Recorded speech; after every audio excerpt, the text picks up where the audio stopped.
안녕하세요. 자, 오늘은요 16번에 대한 설명을 좀 해보겠습니다. 자, 읽어보겠습니다. 자유에 대한 죄, 옳지 않은 거, 틀린 거 고르라 그랬거든요. 정답은 저 아래 5번인데 5번 먼저 설명을 드리고 나머지도 드려보겠습니다. 5번 가보자고. 자, 5번에 봅시다. 자, 5번에 보면은 정답 체크하고, 협박죄가 성립하기 위해서는 행위자가 해악의 내용을 실현할 수 있는 위치에 있어야 하고, 고지한 해악을 실제로 실현할 의도나 욕구가 필요하다 했는데, 자, 실제로 실현할 의도나 욕구는 필요가 없습니다. 그래서 상대가, 그쵸, 협박을 받는 그 상대자가 외포하면 되거든요. 그냥 겁을 먹으면 되는 거거든요. 그래서 요거를 좀 알아두셔야 되겠고, 또 그리고 여기 해악의 내용을 실현할 수 있는 위치에 있어야 하고 했는데 위치에 있을 필요도 없습니다. 그래서 요거 두 부분 다 틀렸고요. 협박죄에 대해서 간단하게 중요한 거 몇 개 좀 정리 좀 해드리겠습니다. 자, 깨끗하게 하고 설명을 드려볼게요. 협박죄. 자, 협박죄 이렇게 적어놨습니다. 자, 우리 형법에서는 이게 몇 조에서 규정하고 있냐면은, 자, 283조에 규정하고 있습니다. 제 283조에 규정하고 있고, 여기로 올라가 볼까? 규정하고 있고, 자, 일단 가장 중요한 것은 이 협박죄에 있어서 이 객체에 대해서 잠깐 좀 설명을 좀 드려볼게요. 자, 이거는 협박죄 같은 경우에 겁을 먹는다는 건 사람이 겁을 집어먹는 거 아니야? 그죠? 그렇기 때문에 오로지 자연인만 대상으로 합니다. 오로지 자연인만 대상으로 하는 거고, 법인은 여기서 해당 사항이 될 수가 없습니다. 협박죄의 객체가 될 수가 없다고 대법원에서 판례가 있거든요. 그죠? 그래서 여기다 법인은 객체가 될 수 없다. 이렇게 좀 알아두시고, 자, 요거 판례 번호를 좀 알려드릴게요. 자, 판례 번호가 어떻게 되냐면 2010도에 자, 1017. 자, 요렇게 좀 알아두셨으면 합니다. 근데 여러분들이 그러면 이게 왜 자꾸 시험에서 헷갈리냐면은, 그 해악의 고지 내용 안에, 그죠? 법인과 관련된 경우가 있거든요. 그거하고 자꾸 헷갈려 하는데, 일단 협박죄의 객체는 될 수가 없어. 그죠? 요거는 틀림없는 사실입니다. 자, 요거는 빨간색으로 좀 색깔을 좀 넣어 볼게요. 그래서 협박죄의 객체는 바로 오로지 자연인만을 대상으로 하는 것이지, 그죠? 법인은 객체가 될 수가 없다고 판시했거든요. 근데 시험에서는 여러분들이 왜 자꾸 그러면 시험장에서 헷갈려 하냐면은, 자, 여기다 법인이라고 적어 볼게요. 법인 해놓고, 이렇게 좀 내려가 볼까요, 요거? 일단 법인이라고 이렇게 적어 놓고 거기다 좀 봅시다. 그래서 객체가 될 수가 없다. 객체는 될 수 없다고 일단 못을 박아 놓고요. 두 번째 아셔야 되는 게 뭐냐면은, 바로 그 해악의 고지 내용으로서 그 법익 침해의 내용이 있죠.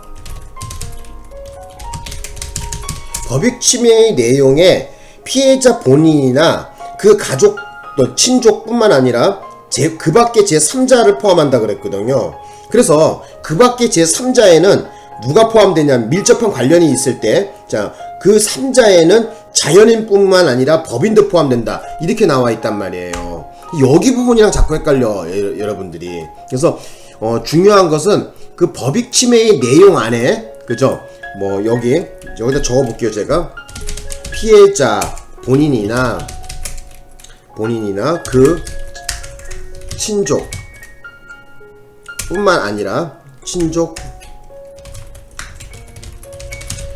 아니라 그 밖에 제3자, 그 밖에 제3자, 여기서 이 3자 안에 바로 법인이 들어가는 거거든요. 여기를 자꾸 헷갈려 하는 것 같아요. 그래서 제3자에 대한 법익 침해의 내용을, 3자에 대한 법익 침해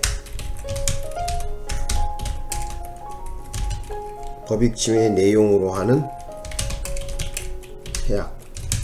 자, 요렇게 좀 정리를 좀 해볼게요. 그래서 여러분들이 좀 많이 시험장에서 헷갈려 하시는 게 바로 요 부분일 겁니다. 일단 법인은 협박죄의 객체가 될 수가 없다는 거예요. 그런데 그 법익 침해의 내용 안에 그 피해자 본인이나 그 친족뿐만 아니라 그 밖에 제3자에 대한 법익 침해의 내용으로 하는 건데, 자, 여기서 밀접한 관련성이 있어야지 돼요. 저 다음 칸에 적어볼까? 여기서 제3자라는 것은, 3자는 피해자와 밀접한 관련이 있어야 돼요. 예. 요럴 때 여기서 요 3자에 해당될 때 이 법인도 해당된다, 이렇게 보는 거예요. 근데 여기 부분을 자꾸 여러분들이 헷갈려 하셔. 되셨나요? 그래서 요것도 판례가 2010도에 1017 판례거든요. 지난 2024년도 경찰 승진에 나왔고요. 그 다음에 해양경찰 간부후보생, 그 다음에 22년도에는 변호사 시험에 나왔고요. 21년도에는 수사관과에 나온 바가 있죠. 그래서 요거를 좀 여러분들이 아셔야 돼요. 제가 색깔을 좀 달리 넣어볼게요. 다시 한번 정리를 깨끗하게 해볼게요. 자, 협박죄에 있어서 이 법인은 객체가 될 수가 없습니다. 됐죠? 자, 그 다음에 그 법익 침해의 그 내용에, 뭐 해코지란다는 그 해악의 내용에, 그죠? 해악의 내용 안에, 자, 피해자 본인이나 그 친족뿐만 아니라 그 밖에 제3자에 대한 법익 침해의 내용으로 하는 경우에는 해코지라는 내용에, 그죠? 해악을 고지하는 내용 안에 법인도 포함한다, 그 말이거든요. 근데 자꾸 객체가 법인이 된다고 자꾸 이렇게 착각에 빠져 있는 거야. 그래서 여기서 말하는 3자라는 것은 피해자와 밀접한 관련이 있는 바로 법인을 말하는 것이죠. 되셨나요? 자, 요거 중요합니다. 요거 두 개 구분 못하면 여러분 작살나는 거야. 요거 시험 문제 엄청 많이 나왔습니다. 다시 한번 강조하겠습니다. 자, 협박죄에 있어서 이 법인은 객체가 될 수가 없습니다. 오로지 자연인만 됩니다. 그런데 법익 침해의 그 해약 내용 안에, 그죠? 피해자의 본인이나 그 친족뿐만 아니라 그 밖에 제3자에 대한 법익 침해의 내용으로 하는 해약이 있는 경우, 해약의 고지 내용이 있잖아요. 그 중에서, 그죠? 제3자라는 거, 그 제3자라는 것은 법인도 포함하는데 피해자와 밀접한 관련이 있어야 된다, 그거예요. 그래서 이 경우에 그 내용 안에 법인을 해코지하겠다, 그 내용, 그죠? 거기서는 이 법인이 들어간다는 거야. 요 부분을 여러분들이 자꾸 시험장에서 까먹는 거야. 되셨죠? 다시 돌아가겠습니다. 그래서 요 문제, 그죠? 방금 전에 말씀드렸지만은 알아두셨으면 하고요. 5번 정답 처리하면 되겠습니다. 자, 그런데 여기 보시면은 다시 한번 여기 정리를 하자면은, 그죠? 협박죄가 성립하기 위해서는 어쩐다는 거야? 행위자가 해악의 내용을 실현할 위치에 있을 필요도 없는 것이고요. 그리고 그러한 해악을 실제로 실현할 의도나 욕구도 필요가 없습니다. 그래서 요 두 개 좀 명심해 줬으면 합니다. 이제 정답이 아닌 것도 보자고. 자, 동그라미 1번으로 가볼까? 자, 동그라미 1번에 가보시면은 갑이 혼자 술을 마시던 중 A정당이 국회에서 예산안을 강행 처리하였다는 것에 화가 났답니다. 공중전화를 이용하여 경찰서에 여러 차례 전화를 걸어서 전화를 받은 각 경찰관에게 경찰서 관할구역 내에 있는 A정당의 당사를 폭파하겠다는 내용을 말했어요. 그래서 갑의 행위는 각 경찰관 개인에 대한 해악을 고지한 것으로 볼 수 없어 협박죄가 성립하지 않는다 했는데, 요거 맞는 지문으로 처리하시고요. 그래서 최근에 이제 신설 법조항이 있죠, 그죠? 우리 116조의 2에서 말하는 공중협박죄라는 것이 생겼단 말이야.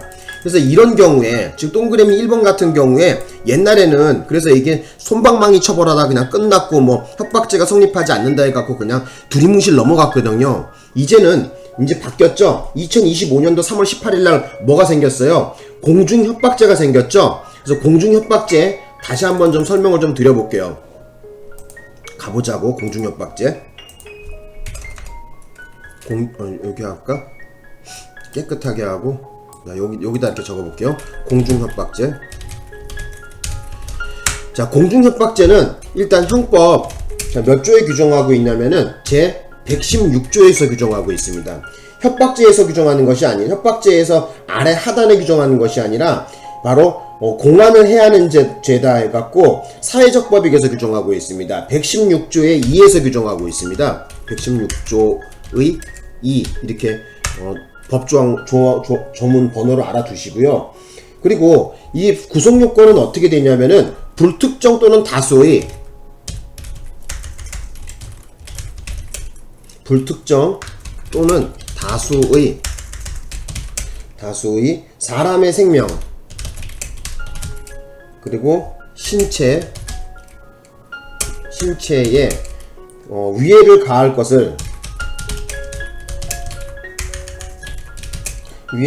것을 내용으로 공연히 공중을 협박한 사람은 몇 년 이하? 5년 이하의 징역입니다. 5년 이하의 징역 또는 2천만원 이하의 벌금.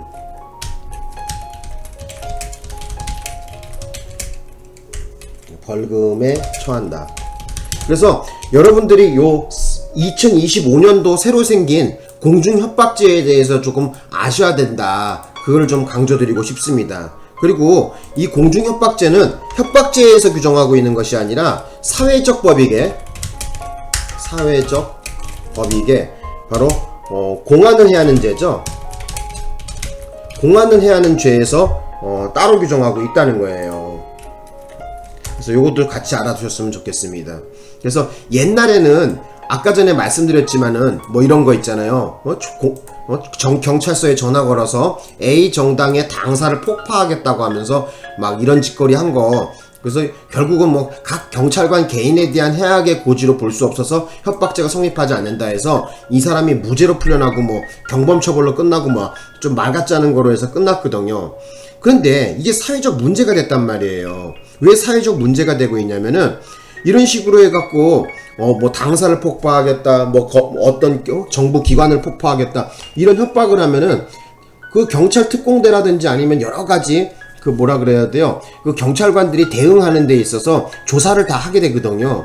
그 상당한 인력 낭비와 공권력의 어떤 손해가 많겠죠, 그죠? 그래서 이런 경우에 그걸 대처하기 위해서 우리 2025년도 법을 새로 개정해 신설을 해서 만들었는데 이게 바로 공중협박죄라는 거예요. 그래서 여기 보시면 공중협박죄 좀 알아두셨으면 합니다. 자, 다시 한번 읽어볼까요? 자, 불특정 또는 다수의 사람의 생명, 신체에 위해를 가할 것을 내용으로 공연히 공중을 협박한 사람은 5년 이하의 징역 또는 2천만원 이하의 벌금에 처한다 해갖고 신설 조항이 생겼어요. 그래서 언제 생겼다고 이것도 공중협박죄가 2025년 언제? 자, 3월 18일 날 생겼어요. 그래서 신설 조항입니다, 이거.